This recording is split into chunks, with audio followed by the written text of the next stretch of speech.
Uh, so this is the first ever time that we've done a Zoom and it's been face to face, but we actually spoke Okay. last time when you were coming over to Australia for the Palms tour. So how you Okay. been since then? I mean, how have we all been? It's been wild, but I've been pretty good considering. I mean, we made a record and we're all healthy and we're doing okay. Yeah.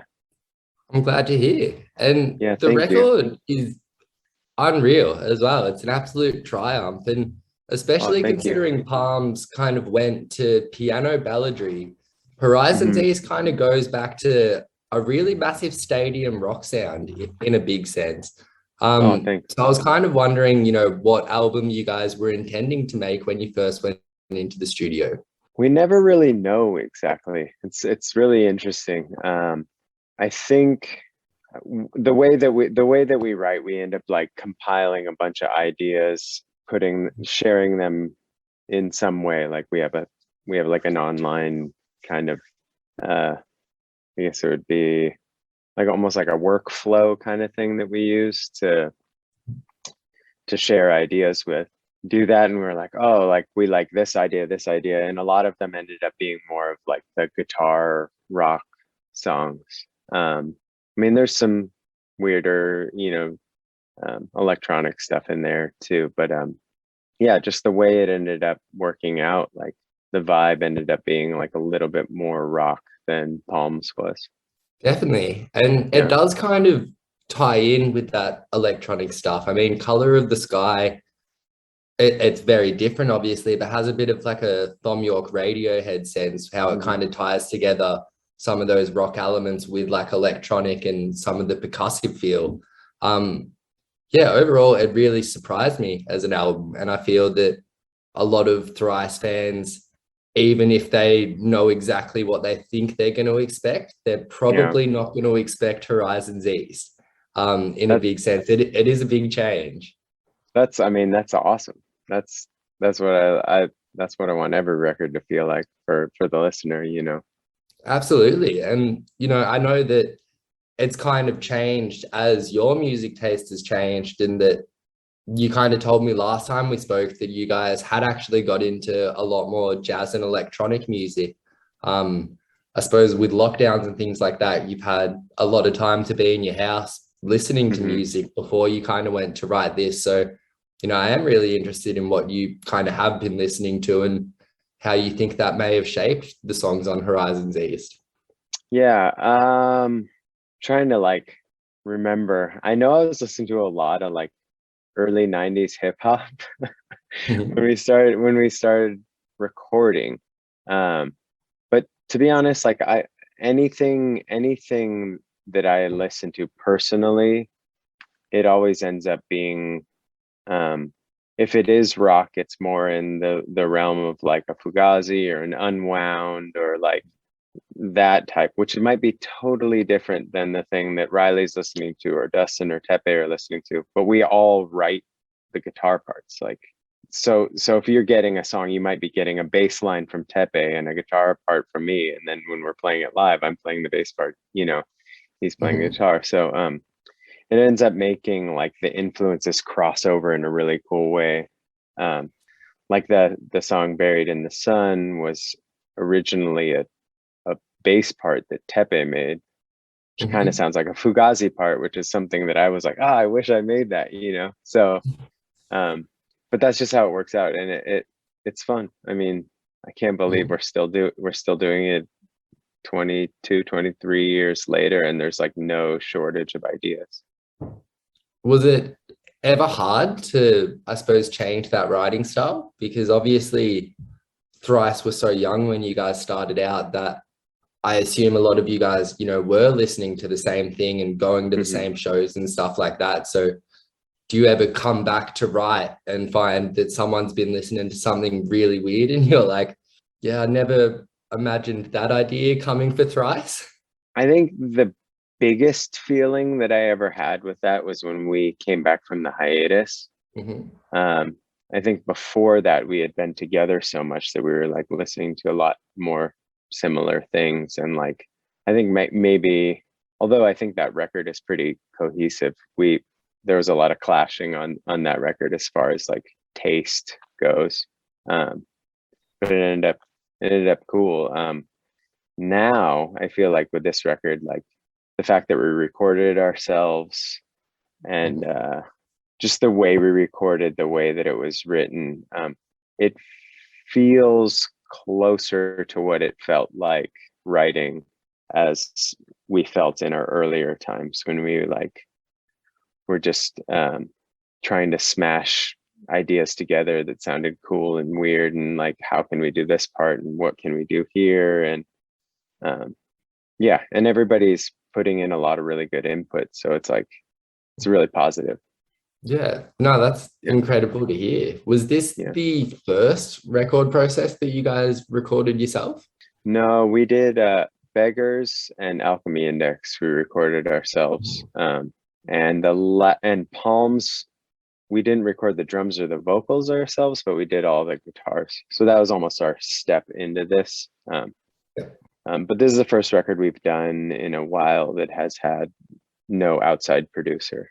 Yeah, wow. So that would have been, a pretty unique recording process for Thrice in a sense. I mean, just so organic being everyone together. Or did you have to do it isolated because of lockdowns and things?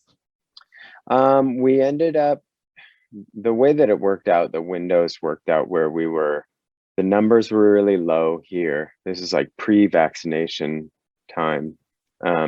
And we were wearing masks when we were inside, and then every few hours we would open all the windows and put these fans, and we were just trying to do whatever we could do to work, but then also be safe based on the guidance that was currently relevant, I guess.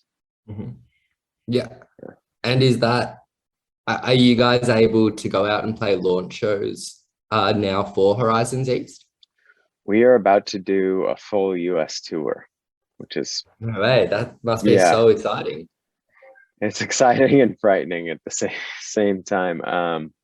We're like, there are policies for almost all the venues. Some states in the US have different ideas of what the way you should do things. But we're just trying to do whatever we can do to be safe, keep the people that are coming into the show safe, and also work, make a safe environment. I think the safest environment is obviously like the outdoor show, but the indoor shows that we are playing, there's like negative tests. You have to have a negative test, or you have to have vaccinated status. So it's doing what we can.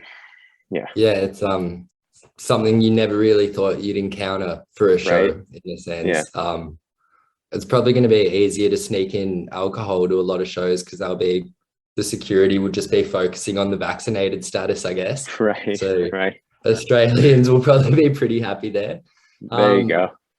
But I'm sure the shows will be flat out. I mean, I was looking at the responses to Somerset Fire to the Rain, which, the film clip was released yesterday, and it's got that really, really cool animated feel to it. And everyone in the comments was absolutely loving it. Everyone was getting more and more excited for the album. So it does seem like it's going to have a really big release when it comes out next week. I mean, that's all we can ask for, that's so cool. I'm really happy with this record. I'm almost scared to say that, because if I really like what we're doing, like sometimes people are like not as into it. I don't know. Maybe it's just because like all the songs that end up being singles, usually I'm like, it's like not my favorite song on the record, but this one I'm like, all the ones that we released I'm like happy about, and all the ones that haven't been released I'm really happy about. So it's cool to hear that people are excited about it, and I think there's a lot more coming. That you said that in a very humble way, but I feel after 11 albums you're entitled to be happy with what you're releasing. Like 100%, you can release whatever you want. Yeah, I mean, but even within the band, I like the stuff that's like maybe a little bit more noisy, or I don't know, I just like not necessarily more aggressive stuff, just stuff that's like a little bit always about to fall apart, you Mhm. know?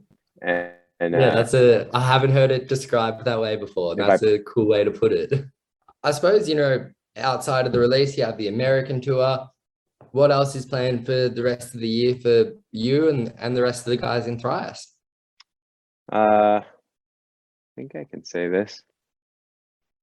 There's a west to the east of what we've recorded, and some of those songs were recorded already in the first session, and there's some that are some songs that we would wrap up. So I think we'll work on that, and I mean, a lot of it all depends on where we'll be as far as the pandemic. I would love to make my way to Australia. I mean, I love traveling, and I love Australia. So I don't know. I know Hopefully everyone in soon. Australia would love that. I mean, there was a decade gap in between a tour, and then that tour sold out. I think you guys should definitely come back to Australia. Yeah. Everyone's pretty keen. Yeah, the last time we were there too, it's just such a good time, like hanging, and I made some friends touring with a different band that I toured with out there, and just visiting them in Melbourne, and it was a really good time. What band was that? I was in a band. It was actually, do you know Poison City Records? Yeah, I do. Yeah. Well, I thought you meant the people that we met. The band that I was playing with is a band called Knapsack. Mhm. It's like late 90s, I don't know what you would call it, indie emo-ish band that reunited, and they didn't have a bass player, so I played with them on shows out in Australia. Sick. That's, Good times, yeah. yeah, something really different. And Yeah, so it's you fun. met the guys from Poison City Records when you were out here for that? Yeah, they were friends with some of the other guys in the band. Well, Good that's hangs. a pretty cool entry point to a lot of like Melbourne and Australian punk acts. Totally. Yeah. Yeah. Yeah, it's No, good. that's awesome to hear that you're listening to some of those bands, to be honest. Hell yeah. Yeah, absolutely. Yeah. Well, truthfully, Ed, I think we've almost run out of time here. So that's kind of, Okay. everything. Thank you so much for having a chat, and best of luck with the release of Horizons East. I'm sure it's going to be a massive album, and I'm stoked that in America you can actually get out and play it to the fans at this point. But yeah, thank you so much for having a chat again. It was lovely to speak to you. Yeah, thanks for having me. Good to speak to you again. No worries. Enjoy the rest of your night. Cheers. You too. Take care.